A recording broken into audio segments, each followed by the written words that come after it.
Hello and welcome back to All Things Money. I'm your host, David Blaine. Thank you for joining us today. We're on the internet at www.dlblaine.com, our website. There you find information about myself, the show, archive copies of the show, people also listening on 94.1 FM, WNBU, as well as cable TV 10 in New Bern. We welcome all of you. If you would like to comment on the show, you have a question or a topic you'd like to cover, please feel free to contact us. Our phone number is 252-633-0107. The email direct to the show here is allthingsmoney@dlblaine.com. And of course, as I just said, you can also go to our website, big Contact Us button up in the upper right-hand corner, and we'd love to hear your feedback, topics that you may have, questions you may have that you'd like answered. We'll be happy to look at that. So in the first segment, we're talking about this article about how workers are saving too little to retire. And as you know, the federal government, problems with Social Security, state and local governments, way too many benefits promised. I mean, they'll never be able to pay for this. I've been looking at some of the just outrageous things, especially in some of your larger cities, you know, in not larger cities, but larger states, dare I say more liberal states, California, Chicago, you know, some of these places. And you look at the pensions that some of these people have. There's people in California, government employees with pensions of $400,000 a year. That's more than the President of the United States. I mean, these people in retirement make more than the President of the United States makes for being the county manager or the city manager for some, you know, Stockton, California that's bankrupt. I mean, it's just ridiculous what some of these things, what they're paid. And so these are not sustainable at all. And then we look at, you know, workers not saving enough and the situation. And then the president's budget comes out proposing a lifetime cap on savings. So I want to get into some of the details as far as what he's proposing. Now remember, the president's budget is not, it's not a legal document, it's not a law, it's not, it carries no actual weight whatsoever, other than it's a way for the office of the White House, office of the president, to communicate their priorities to the American people, to communicate, you know, to Congress. But it's not law. It doesn't have any weight at all.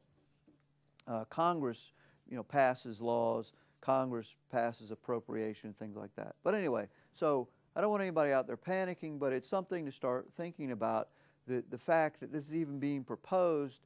And I know in the past we've talked about, you know, there are a lot of rumors out there that the government is going to confiscate people's IRAs, confiscate people's 401ks, levy a wealth tax. Those proposals are certainly out there. This is, from what I think, the farthest or most prominent that I've ever seen any of these ideas. Anyway, so here's the details if you haven't heard.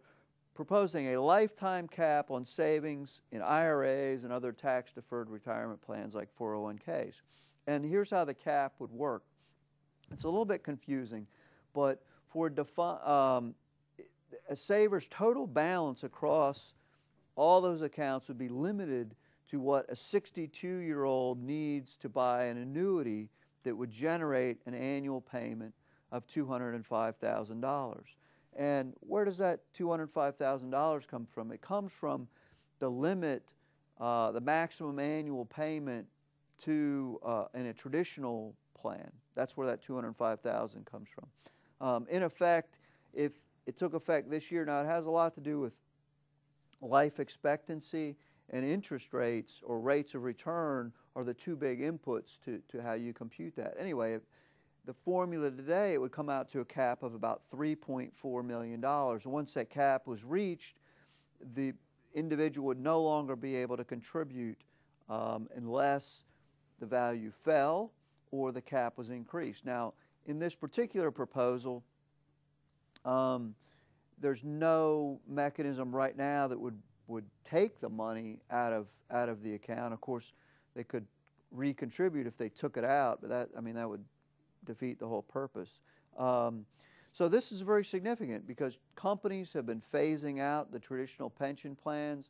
State and local governments are now having 403Bs, which is the equivalent of a 401k, 401As. There's all type of different tax deferred programs.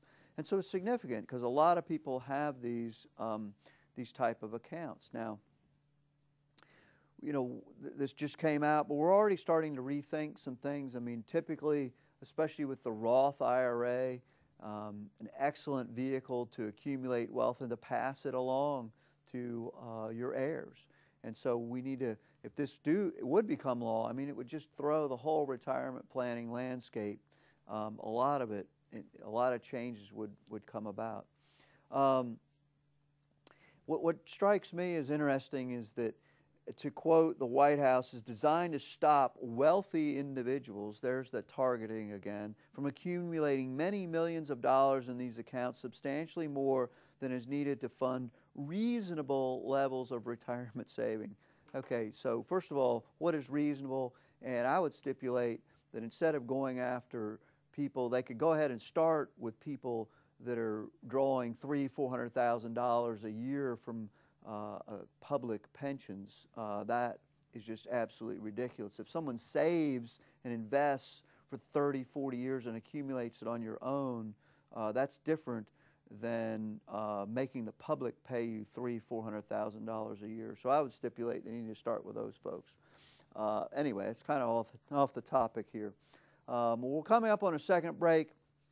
When we come back, we'll continue talking a little bit about this new proposal of the lifetime cap on IRAs and 401ks.